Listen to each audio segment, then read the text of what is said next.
সুলাইমান আলাইহিস সালাম এত বড় নবী।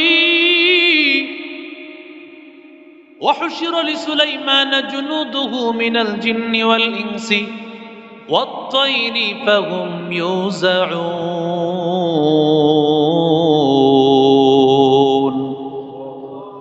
আল্লাহ যার জন্য পাখিগুলোকে একত্রিত করে দিয়েছেন, জিন এবং ইনসান, এত বড় ক্ষমতাওয়ালা একজন নবী, এত বড় পাওয়ারফুল একজন নবী সুলাইমান পয়গম্বর, এত বড় দামি নবী, এত বড় বাদশাহ সুলাইমান পয়গম্বর, যাকে আল্লাহ মানুষেরও বাদশাহ বানাইছেন, জিনদেরও আল্লাহ তাকে বাদশাহ বানাইছেন। কত বড় ক্ষমতা! ওই সুলাইমান পয়গম্বর তখতে সুলাইমানের মধ্যে বসে আছে, মাথাটা নিচের দিকে দিয়া পয়গম্বর সুলাইমান মাথাটা নিচের দিকে দিয়া জিকির করে আর বলে, ওয়াকালুল হামদুলিল্লাহ ওয়াকালুল হামদুলিল্লাহিল্লাযী ফাদ্দালানা আলা কাসীরিন মিন ইবাদিহিল মুমিনিন।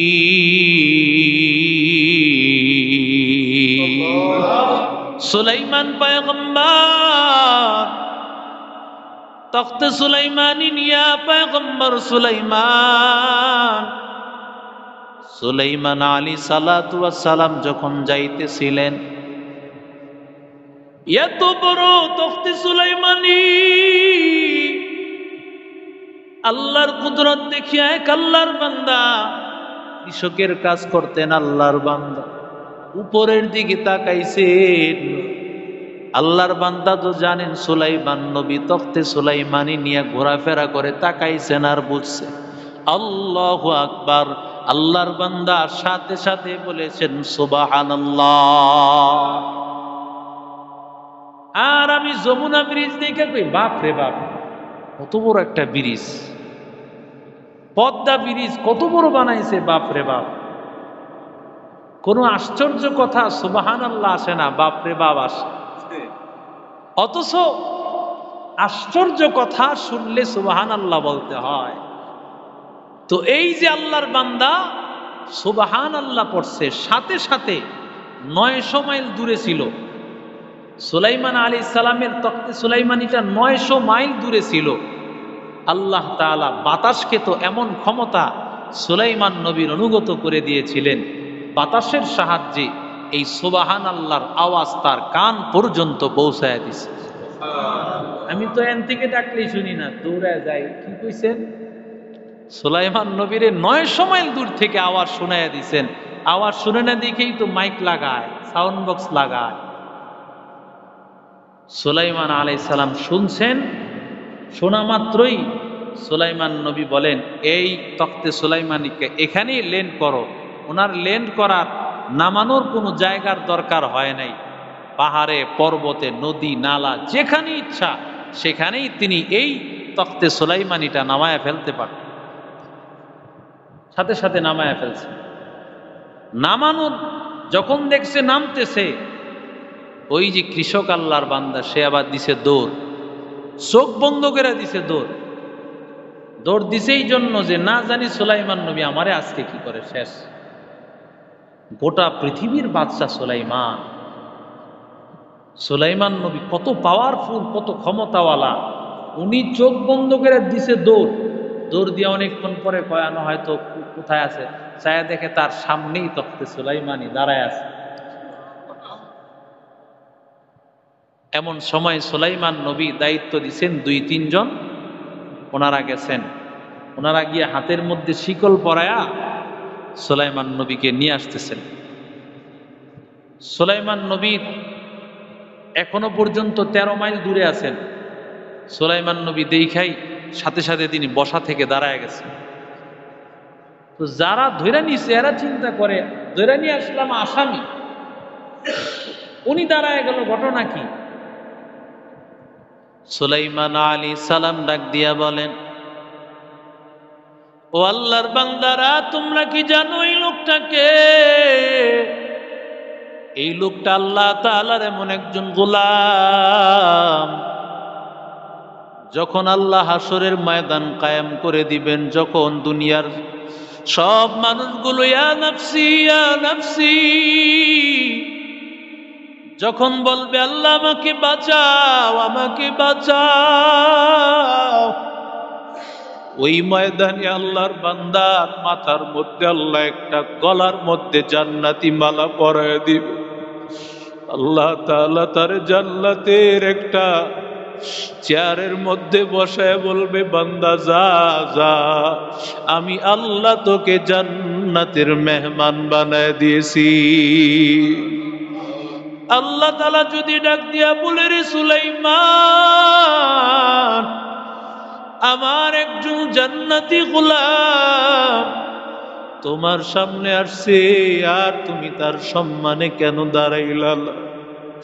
আমি এই জন্য দাঁড়াই গেছি।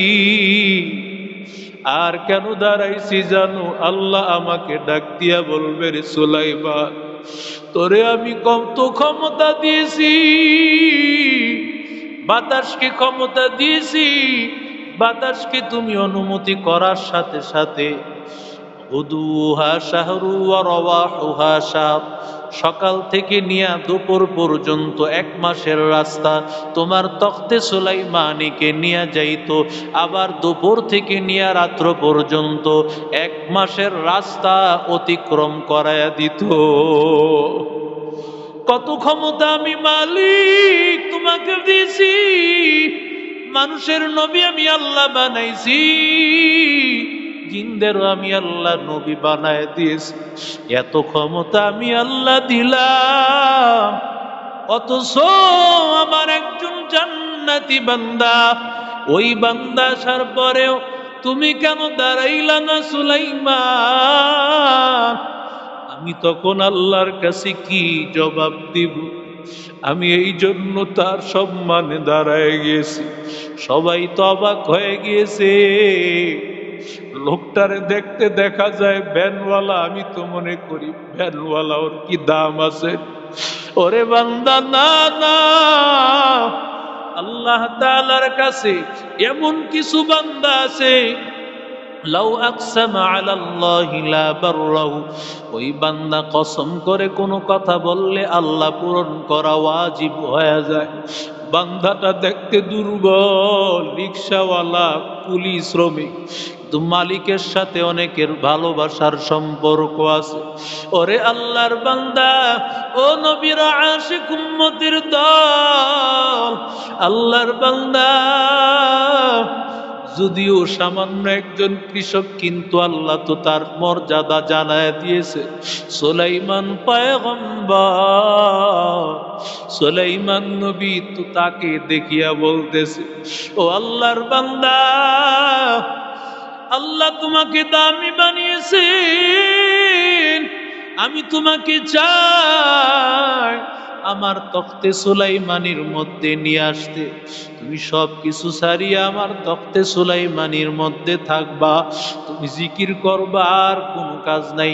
এখন থেকে তোমার নাম সুবহানাল্লাহ মন্ত্রী, তোমার নাম সুবহানাল্লাহ মন্ত্রী। তুমি সুবহানাল্লাহ বলবা, আর তোমার বেতন বাড়তে থাকবে, তোমার বেতন বাড়তে থাকবে। ও আল্লাহর বান্দা, এই জন্যই তো দেখেন কোরআনের আলোচনা যার ভালো লাগে তার বেতন বেশি, তারে মানুষ মায়া করে ভালোবাসে। সুলাইমান নবীও দেখলেন আল্লাহর বান্দা আমার আল্লাহর বড় আশিক, এমন একজন জিকিরকারীকে আমার মূল্যায়ন করতে হবে। এমনি কি এমনিতে আল্লাহ তারে বাদশা বানান নাই। আল্লাহ যাদেরকে বাদশা বানান, ওরা যদি কোরআনওয়ালাকে সম্মান দেয়, জিকিরওয়ালাকে সম্মান দেয়, আল্লাহ ওদেরকে দামি বানায় দিবে। ওরে আল্লাহর বান্দা, শুধুমাত্র জিকির করার কারণে সামান্য একজন কৃষক থেকে আল্লাহ উঠায়া আল্লাহর বান্দাকে কেমন সম্মান, দুনিয়ার ইজ্জত দান করেছে। আল্লাহর বান্দা একটু চিন্তা কর, যদি একবার সুবহানাল্লাহ কানে আওয়াজ পৌঁছার কারণে সুলাইমান নবী যদি তার এত দামি বানাইতে পারে, রে যুবক, তাহলে আমার মাওলার জিকির যেই বান্দা সকালেও করবে, ওয়াসাব্বিহুহু বুকরাতাও ওয়া আসিলা, যেই বান্দা সকালেও জিকির করবে, সন্ধ্যায়ও জিকির করবে, সকালেও করবে লা ইলাহা ইল্লাল্লাহ, লা ইলাহা ইল্লাল্লাহ। জিকির করার সময় নিয়ত করবি নাই নাই নাই, আল্লাহর বান্দা পেরেশানিতে আসো, ভালো করে চিকিৎসাটা গ্রহণ করে নাও। গভীর রাতে উঠিয়া 2-4 রাকাত তাহাজ্জুদের নামাজ পড়ো, আর একটু গভীর ভাবে জিকির করে দেখো লা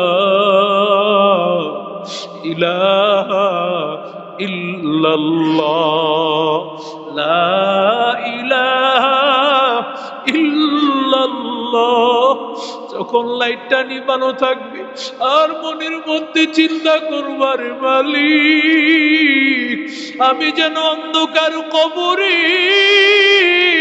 আমার কবরে কেউ নাই, ডানেও মাটি বামেও মাটি নিচেও মাটি, আয় আল্লাহ এই দুনিয়াতে আমার আপন বলতে তুমি একমাত্র আছো রে আল্লাহ, দুনিয়াতে কেউ আমার আপন না, সব কিছু আমার পর রে আল্লাহ, আয় আল্লাহ তুমি একমাত্র আপন। পেরেশানি হইয়া বান্দা গভীর রাতে 2-4 রাকাত তাহাজ্জুদ পড়েছো, আর আল্লাহর কাছে 2টা হাত তুলে জিকির করিয়া দোয়া করতেছো, আল্লাহ গভীর রাতে তো তুমি ডাক দিয়া বলো আলা মিন মুস্তাগফিরিন ফাগফিরালা, কে আছো গুনাহগার আমার কাছে মাফ চাও, আমি আল্লাহ তোরে মাফ করে দিব, কে আছো নাফরমান আমি মালিকের কাছে ক্ষমা চাও, আমি আল্লাহ তোরে মাফ করে দিব। ও আল্লাহর বান্দা, বান্দা যত আল্লাহর কাছে মাফ চাইতে পারে ততই আল্লাহ তার মর্যাদা বাড়ায় দেয়। ও আল্লাহর বান্দা, গভীর রাতে তাহাজ্জুদের নামাজ আর জিকিরের আমল যদি শুরু হয়ে যায়, আল্লাহর কসম আল্লাহর কসম, মাত্র 4-5 দিন একটু মেহনত করে দেখবা, আল্লাহ দুনিয়ার রাস্তা খুলে দিবে, সব রিজিকের রাস্তা খুলে দিবে। পেরেশানি আমার মালিক সব আল্লাহ খুলে দিবেন, আল্লাহ সব মুসিবত গুলো আল্লাহ দূর করে দিয়া বান্দারে আল্লাহর খাঁটি বান্দা বানায়া, আল্লাহর খাঁটি গোলাম বানাইয়া আল্লাহ ডাক দিবে। এরে আল্লাহর বান্দারা, এজন্য নিজের মাঝে মধ্যেই মরণের মুরাকাবা করতে হবে। ও মালিক আমার কেউ নাই, আমার মা নাই, আমার বাবা নাই, আমি বড় এতিম। চিন্তা করতে হবে আমার ব্যবসা নাই, আমার সন্তান নাই, আমি সবার থেকে আলাদা হয়ে গেছি, আমার সবাই দরাদরি করিয়া কবরে রেখে দিয়েছে, আমার সন্তানও বিদায় হয়ে চলে গেছে, আমার ভাইটাও চলে গেছে, আমার বন্ধুরা আমাকে বিদায় দিয়া সবাই চলে গিয়েছে, আমি অন্ধকার কবরে একা।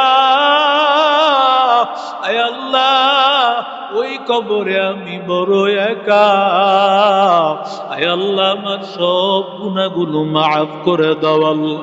ওরে বান্দা, এইভাবে যদি বান্দা দিলটাকে নরম করিয়া দোয়া করতে পারে, ওই বান্দা দোয়া করতে দেরি হয়, তার জান্নাতের দরজা খুলতে দেরি হবে না।